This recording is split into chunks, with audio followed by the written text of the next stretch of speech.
Bonjour à tous et toutes. Merci de votre présence. I will start in French.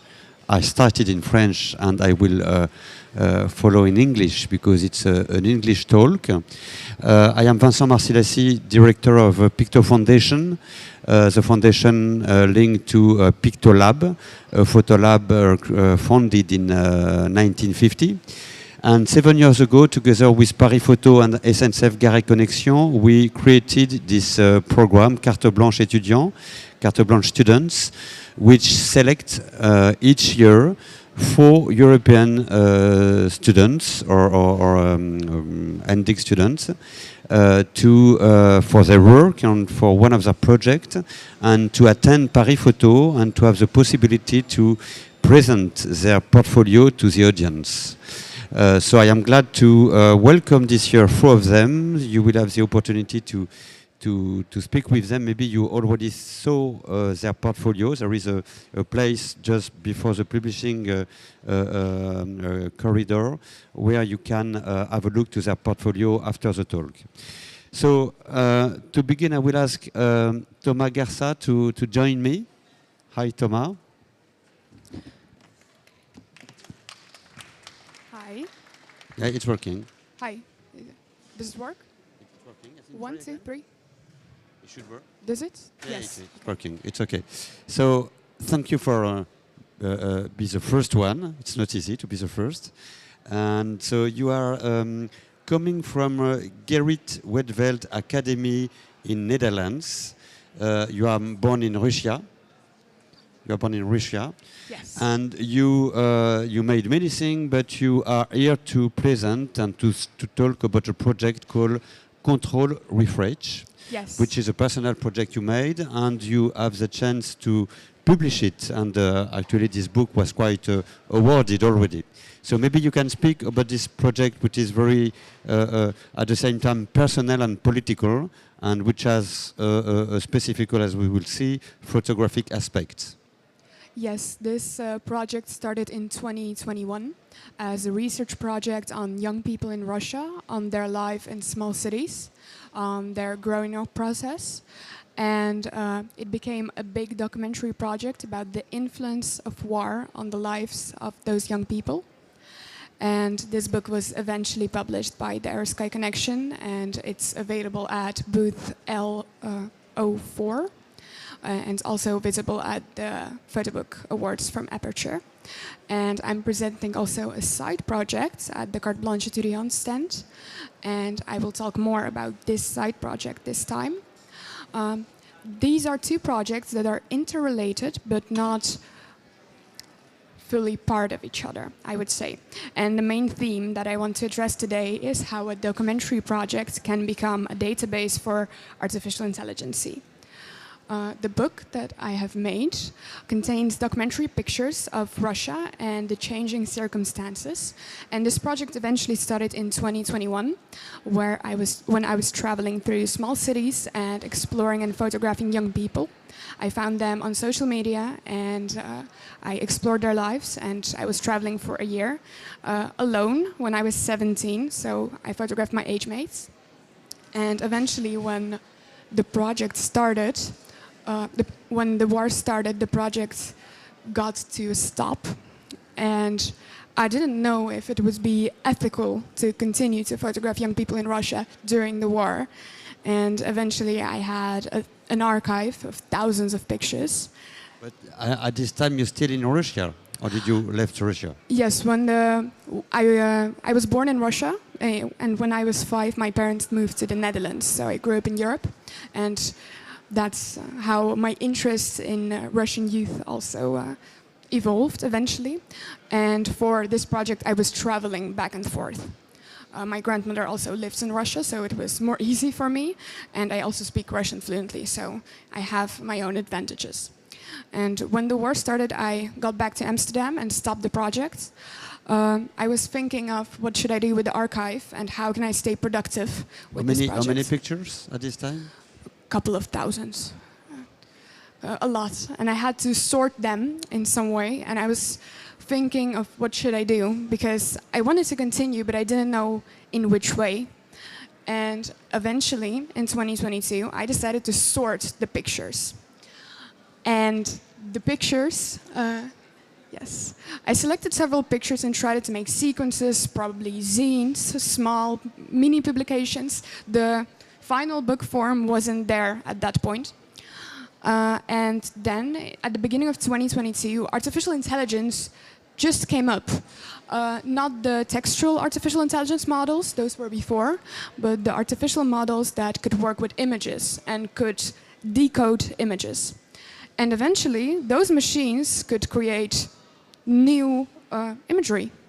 And I decided to create my own machine and upload my whole archive into that. And just to see what it can do and how it will evolve those images. So eventually here you can see a final result, an artificial intelligence image at the middle, underneath. And that one consists of 4 different pictures. You can see from the first picture the facial features coming back in the image. From the second one, the surroundings. From the third one, the pose, the drapery and the hair.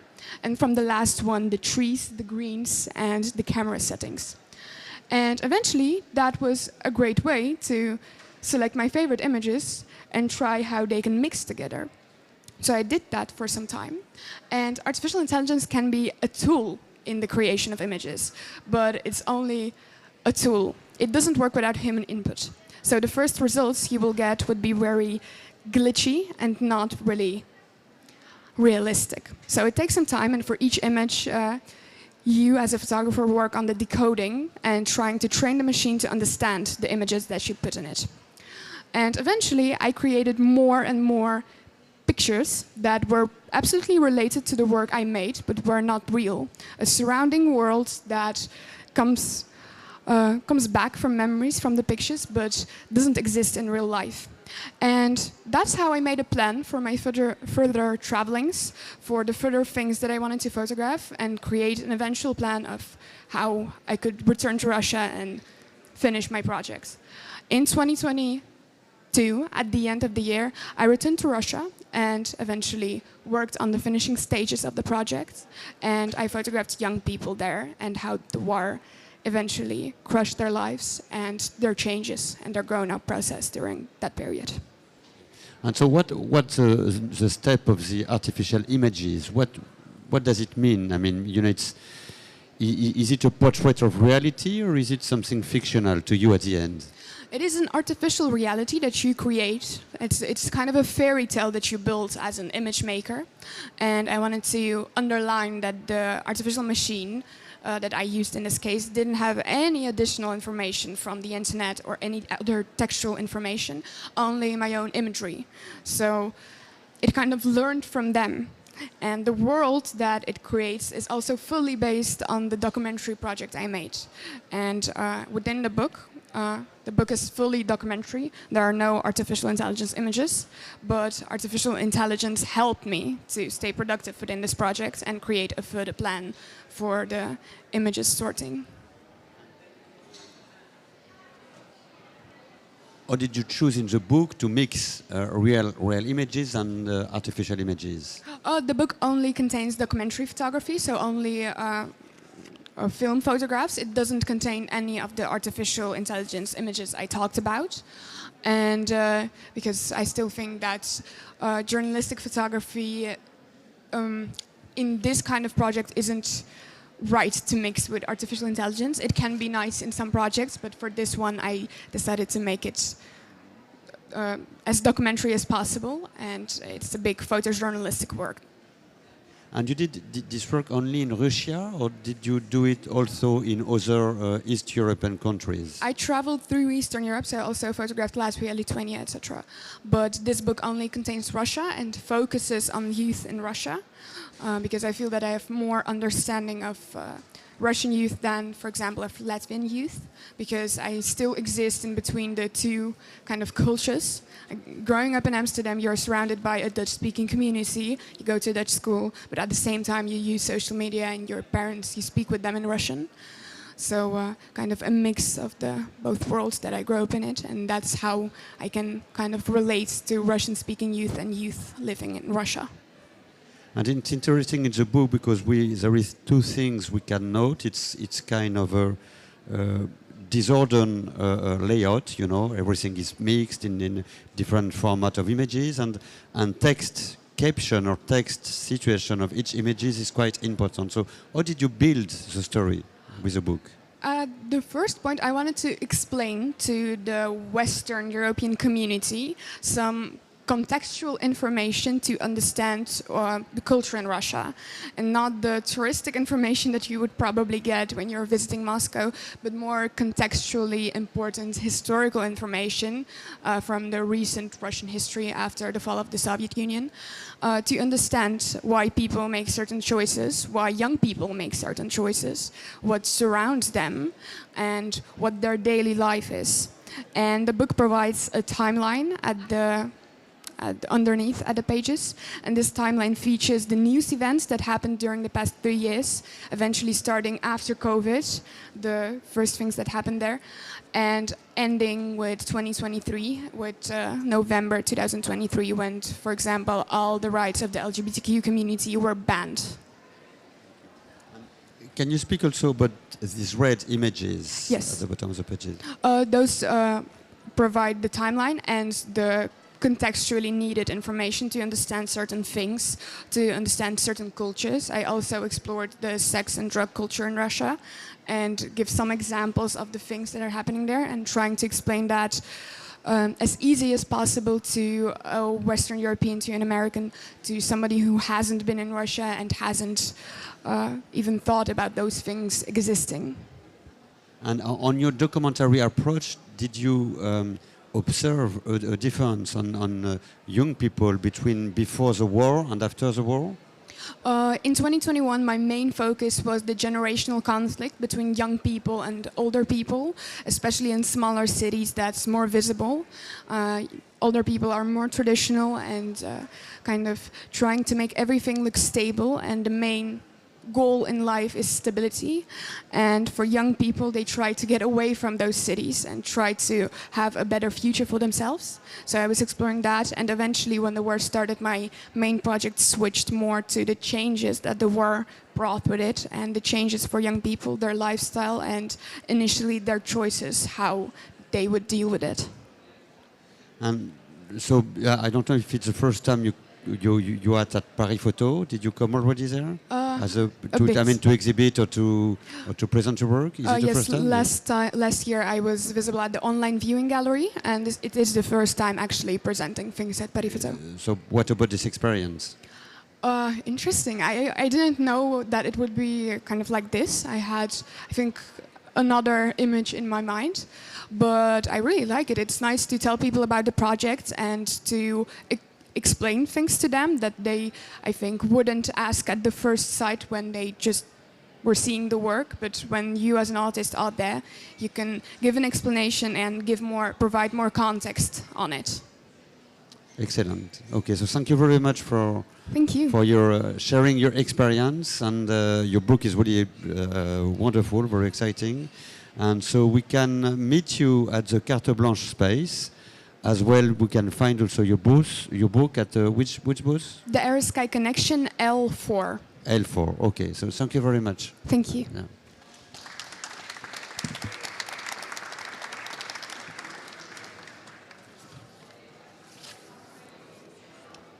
So after this first experience of young emerging European artist, I have the pleasure to welcome Joël Jimenez Jara, if I pronounce well, Jara, maybe? Okay. Coming from Universitat Toma de Barcelona in Spain. Yeah. You are not from Spain, but you live in Spain and you studied in Spain. And you will present the project Castle of Innocence. So can you tell us about that? Yeah, so I'm from Costa Rica, and my project, the images were made before I came to Spain. The project is about a space in my country, which is called the Children's Museum. Just to give you a bit of reference, the Children's Museum is a place in which the entirety of the museum is designed specifically for children. That means that the rooms, things like this happen, you have a lot of elements that are very artificial and are very colorful, and they are designed specifically to teach children about history, biology, astrology, just about everything, right? But the main thing about this is that this space, before being a children's museum, during the whole 20th century was actually the most violent prison of Costa Rica. So there is this dynamic between a place that for a long time was really, really violent as a prison, and then it turned into almost the opposite. It turned into a place in which children go and play and just run around. And I think that in that relationship, there's a lot of tension and a lot of things happening, and the project is trying to explore those things. And so, why did the government, I imagine it's a government project, decide to change a jail in a museum for children? Yeah, so there is this thing in Latin America, I think, that we have a really violent past and a really bloody past, and there are times in which the governments try to vanish that away so that society forgets. So it washes it out, and I think like in our country, these kind of things like this prison is one of the most violent things that we had, especially in the 20th century, because we didn't have a dictatorship like other countries in Latin America, so this kind of thing matters to us. So I think it's a strategy to actually vanish that away. And what's interesting to me is that in that process, I think that it's inevitable that all that trauma from the past just goes to the surface. So like in my project, I photograph elements inside of the museum. And in those elements, I try to find traces or scars or just anything that relates to that violent past. And I find it actually everywhere. So like it's definitely palpable in that space. And besides the images that I made inside the museum, I actually also use a lot of different materials. In this case, I actually researched about images from the prison period, so archive images. And my goal with that was actually to reflect on these images, not as a document of truth, but actually question that nature of those images. So my approach was actually to manipulate them in a way, like intervene in the images. Like, for example, in the start, you'll see an image. This is actually an image from the beginning period of the prison. And what's really, really interesting is that when the prison was founded in 1905, they actually imprisoned children if they stole in the streets. So like this kind of like cyclical nature of the space, that it starts as a prison where children actually go, and then it turns into a children's museum, was actually very fascinating to me as well. And who is going in this museum now? So this kind of museum is made so that they do school trips. So like most schools in Costa Rica actually have to go there eventually, like kids from like, I would say 8 years old till 13 or 14. So there are many school trips and there are events for children. But another interesting thing that happens is that inside the museum in 2017, they created a hall inside the museum that is designed to represent the history that was left behind. But the way that they approach it, which is like fascinating as well, is that inside of the old cells, they created this kind of scenography in which like they tried to recreate how did the prisoners lived inside the museum. So as you see, like everything is almost staged, like everything is really put into a place. And I think that's very interesting because like there's this dynamic between what's real and what's fiction inside the project, especially the artificiality of everything and how history, I think, at least for me, the way it's told in a museum is very constructed.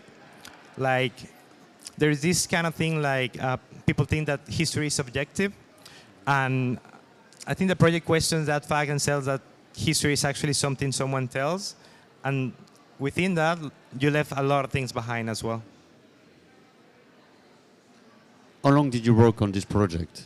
So the images were made throughout a year, I think, but like the complex nature of this project, especially the multiple time periods, made that the editing of it took like about 2 years and a half. And at the end, is it for a book project? Is it for exhibition? Yeah. What do you- So I work in multiple formats. I have exhibited this project in quite many ways. I actually construct objects for installations. So like for one exhibition, I made a giant rat trap because I think I want to play with this tactile element of the museum, especially for children. So when I make an exhibition, I try to bring that up inside the exhibition. And for the last year, I have, let me just get to the book part.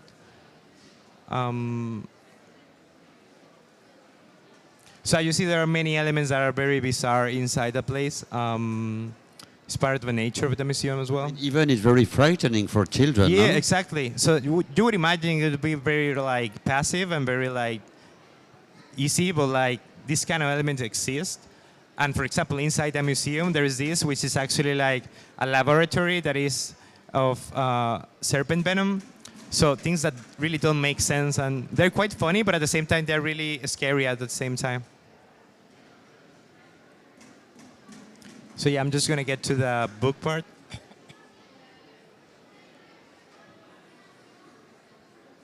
And so we are here in Paris. It's a work coming from Costa Rica, but your aim is to bring this work back to Costa Rica and to have an exchange with people over there with this project. Is it easy to do that?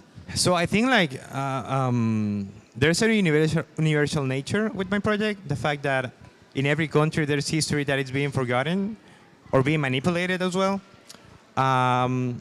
So I think the feedback that I get is the fact that even though this is very specific and it's something from Costa Rica, many people can relate to the fact that we always make things up like this, you know what I mean? There's always something that is transformed into something else.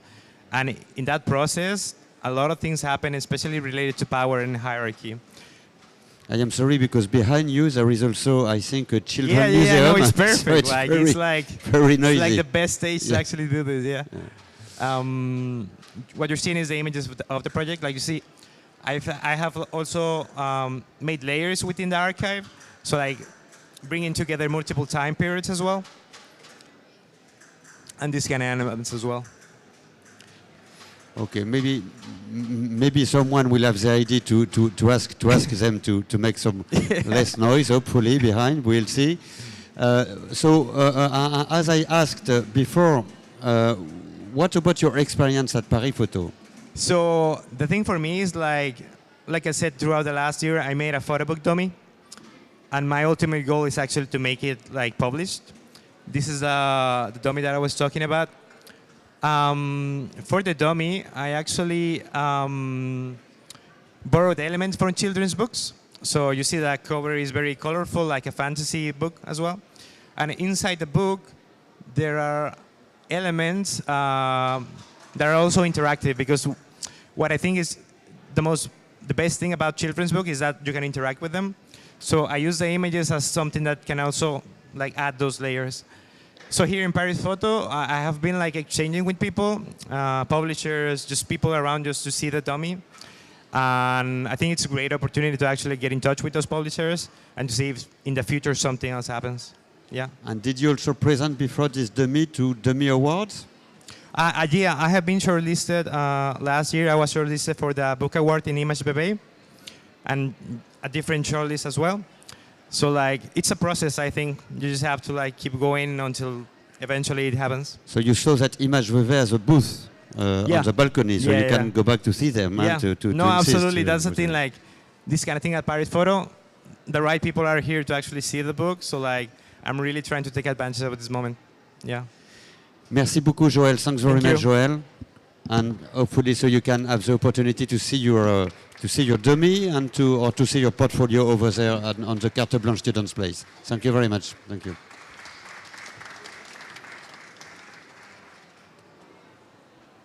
So back to a female photographer, artist, and I would like to welcome. Well, just to adjust something, okay, and to welcome Anna Jocham. Thanks to join me. Nice to speak with you again. And so you are coming from Kunstakademie in Düsseldorf, Germany. Yes, that's right. And you will speak with us about a more conceptual project, I would say, in a way, called Every Cloud as a Silver Lining. So please, let us know. And Yes. you want to use it yourself, right, for the slideshow? Okay, so do not hesitate. So I'm speaking about my series, Every Cloud Has a Silver Lining. I think it's not working.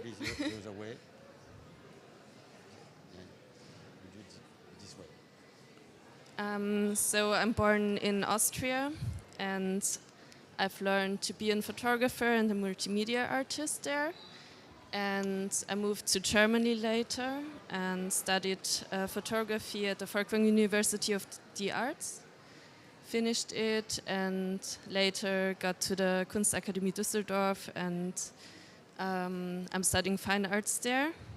And I'm mostly working with photography. Yeah, I'm studying in the class of Peter Piller.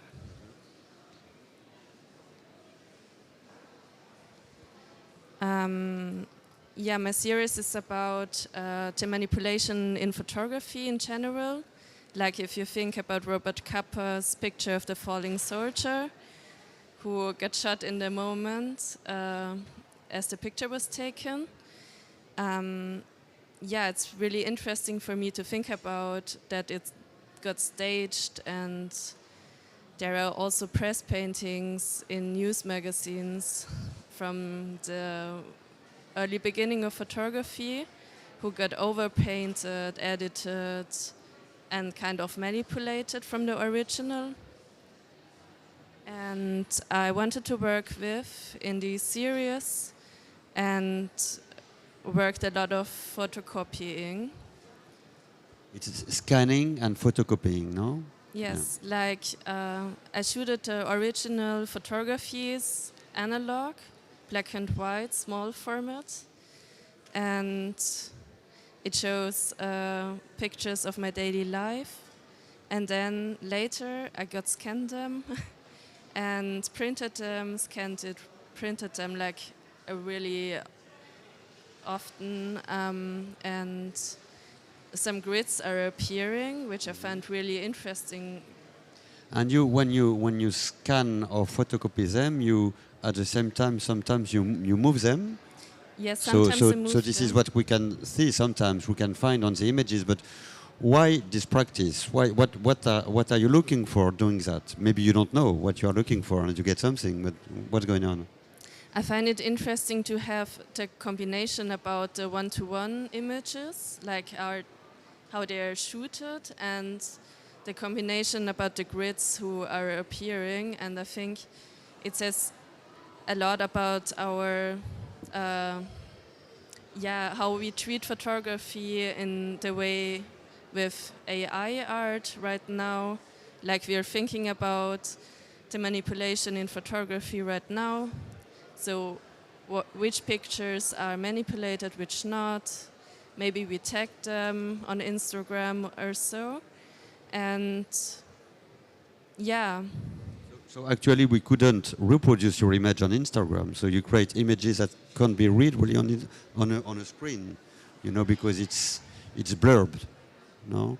It's what? We can't really see them on Instagram. So you, from reality, you create images that can't really be on a screen. That's interesting also. Yes, totally. Some people mean like they have something visual that they get reminded of TV screens, which I found really interesting.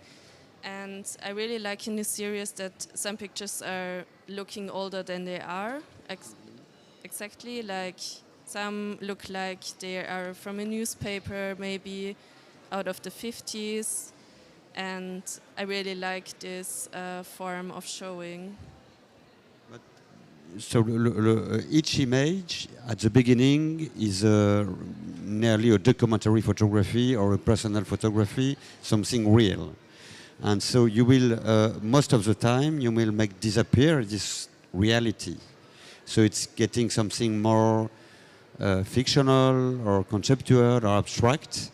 So what are you looking for when you hide the reality through this kind of abstraction? Are you looking for reality again? Not really. I'm looking for something else to find in the pictures. I use small parts of the picture and re-scan them and make grids in it, and showing something really different, which has nothing to do anymore with the original form. And some optical illusions are appearing, which I found really quite interesting. And so on the screen we can have a look to a show you made with these images. So what is the best way to present your images? Is it on a book? This is a dummy on an exhibition? What's the aim of this work at the end? I think both ways are good to show. I really like to have the prints on the wall and to have a book who combines every pictures I've made in one.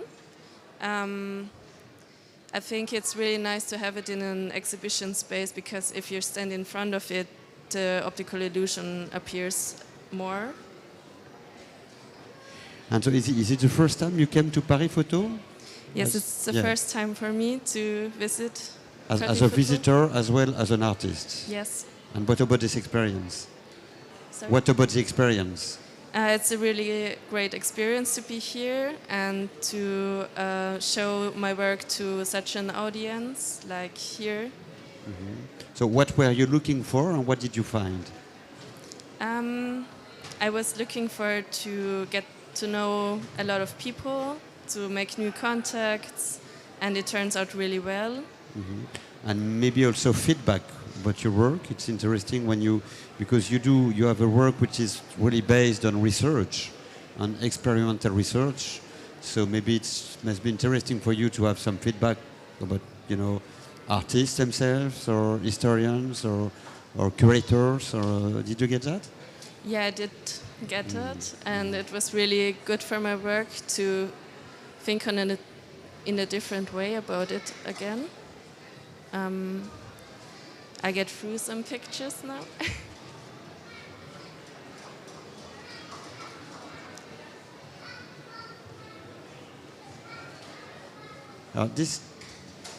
Your work make me think to another program we developed with Picto Foundation, and maybe one year you can propose to attend it. It's a artist residency called Pictolab, Expérimenter l'image, and through this program we propose each year to one artist to join the lab for 3 months in Paris with a project he presents, and the photographer has the possibility to work with a printer and to develop his project, to look for his project. And it's interesting for the artist, hopefully, but also interesting for the printer, because we try to help also the printer to go outside his habits, printer do work very well, but they do a lot of times the same thing. And with this kind of project, it's a way for them to do something different and so hopefully one year you will have this Pictolab residency when you will try to propose your work too, hopefully. Yes, it would be amazing to work with Picto. Okay, so thank you very much for sharing that. And, actually, if anyone has questions to the artist, do not hesitate. I should have asked that before, but do not hesitate to ask. You want to add something? Yeah? I want to show more pictures, if it's okay, if you have time.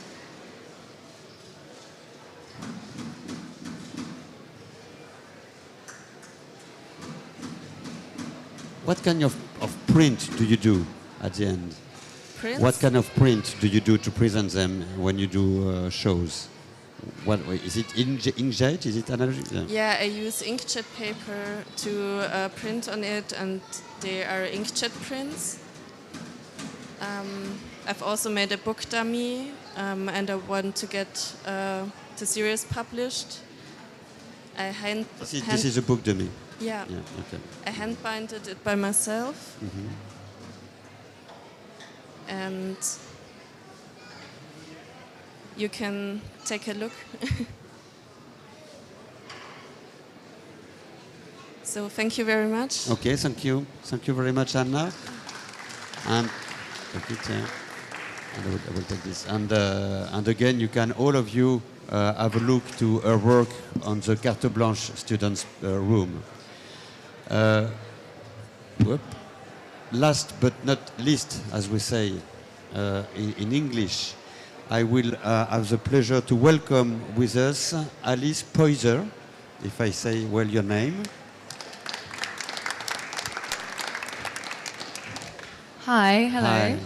Alice, coming from UWE, University of the West of England, United Kingdom, and you will speak, it's really something different because you will speak about the way you could share something very personal, personal experience through photography, and how photography gave you something back of this experience. Most definitely.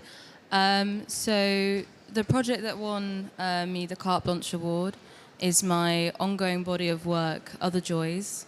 It's a project that looks at my own autism, and particularly it looks at special interests that I have. For those who don't know, special interests are quite common in the autistic community. I can't speak for everyone, but a lot of us have them. We get this great sense of joy, euphoria, a real feeling of elation when we're around our interests. My particular interests are quite niche, taxidermy, animal shows, and there's a real connection here in my work between the living animals and the alive animals. But really for me, this project is a way for me to manage with my autism and to understand myself better. Making these images, I'm in my safe space. I'm around these things that really matter to me. So yeah, this project for me is ongoing, and it's really now a tool for me to accept myself finally. So at the same time, it's a therapeutic project and an artistic project. So it brings you something for your mind, and it brings you something for your art. So how can you organize this combination? That's a good question. As a photographer, I love making images, particularly in this style, black and white flash. For me, there's a few reasons I chose this. Like a painter might choose watercolor or acrylic, this really is my preferred medium. But the mixture of my emotions, putting this in, is really deliberate because for me, I care so much about autistic representation and how we can add to that and benefit it, particularly with autistic women. We're so underrepresented. It's really, really awful. So the mixture of the two was the way for me to communicate that. Why black and white? For me, black and white, like I said, it's my preferred medium, but black and white has this perfect way of removing everything else in the image but the subject. So I really wanted people to connect with these images, whether they're disturbed or content. The confusion is deliberate. But for me, black and white means that they can really focus in on what I have photographed and therefore hopefully understand slightly more how I feel around these subjects and objects. And it's black and white also with a lot of open flash. Mm-hmm. So this kind of strong light coming in the front of the image. Mm-hmm. What does it mean?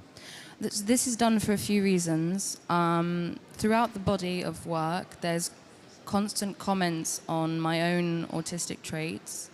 And I think this use of flash, it's really harsh. It's really in your face. And for me, that's how I found or find my constant surroundings. I'm very overwhelmed. It's very intense. It's very, intense would be the word to explain it. And for me, I think this highlights that quite well.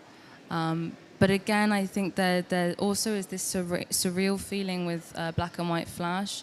For me, it's my chosen choice for that reason. And so this is one of your first projects, personal project, and does it mean that all your work is going to turn around your autism, this personal aspect of your life, or is it a step you needed and then you will go outside of that? I don't think it will be the last project I'll make on autism. Like I said, this is something I really, really care about, whether it would be in the future working with other autistic people or just myself. Moving past this project, which is still ongoing and will be ongoing for, I imagine, another year, I want to give the respect that I have for this project and the time. But I think moving forward, the rest of my work will be still incredibly personal.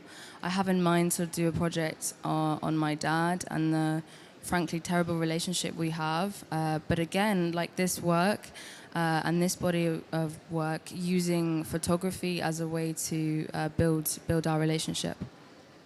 And so we can see on your booth, we can see a portfolio with prints, but at the end, this black and white gray work is supposed to be printed, is supposed to be in a book, is supposed to be exhibited. What's the aim of that? So it's a bit of both. Exhibition-wise is wonderful because I can see people really engaging with the project. I do have an exhibition next year back in England, which will be wonderful because the people who allowed me into their collections, particularly the taxidermy collections, for them to see the work will be fantastic. But again, I would really like this as a book. I don't want to rush this project, but I think there's something quite nice about these images being in book form and for people to be able to have that in their home and to constantly reflect on that if they wish, and a reminder of that autistic people were not all the same. And so together with these images, which again are about autism, but also very aesthetical, do you have any text or testimonies or something which is going with the image? For instance, in a book, do you imagine to have a text from you or from a scientist explaining what you said at the beginning, this particular approach of autism, or do you want to place it? So for me, text was a possibility, but I really want people just to engage with these photographs how they would like. Deliberately, there's a sense of confusion here. For me as an autistic person, I'm very aware that I don't fit in. I myself, you might perhaps not look at it, realize looking at me, but I feel intensely like I don't fit in, like I'm just placed here. So for me, without text, for people to really just connect to the photographs and to try and work it out, works as a message in the sense that I myself am always trying to work myself out. Okay. And so was it also the first time you came to Paris Photo as an artist? It was, yeah. It was the first time ever, actually. First time ever. Okay. So, and what about this experience? It's been wonderful. To be given this opportunity is really an honor. This body of work was made to start conversations about how we can be more inclusive with autistic representation. So the conversations I've had, because people have been coming to see the Carte Blanche students, have been fantastic and have really proven that there is still a desperate need to add more representation into the community. And what kind of main contact did you find? Galleries or publishers or festivals, or what are the good connections you think you made? I've made some really good connections. I'm going to be featured in the next edition of a German magazine. I will be put on the front page as well, which is really exciting, something I did not see happening. I've spoken to people who are really interested in having their work in their homes, which is lovely to hear. So yeah, the whole experience has been exceptionally beneficial for me. Wonderful. Merci Thank you. beaucoup. Merci beaucoup, Alice. Thank you so very much. much. So again, thank you to Toma, Joël, Anna, and Alice. And I really hope this experience proposed by Picto Foundation, Paris Photo, and the SNCF Gare Connection was really good for you. It was good for us to welcome you and also for the audience. And I wish you many things for the future, at least for these 2 days, today and tomorrow at Paris Photo, and then for the future. So please do not hesitate to go at the end of the publishers corridor to meet them and to discover their portfolio. Thank you very much. Have a nice day.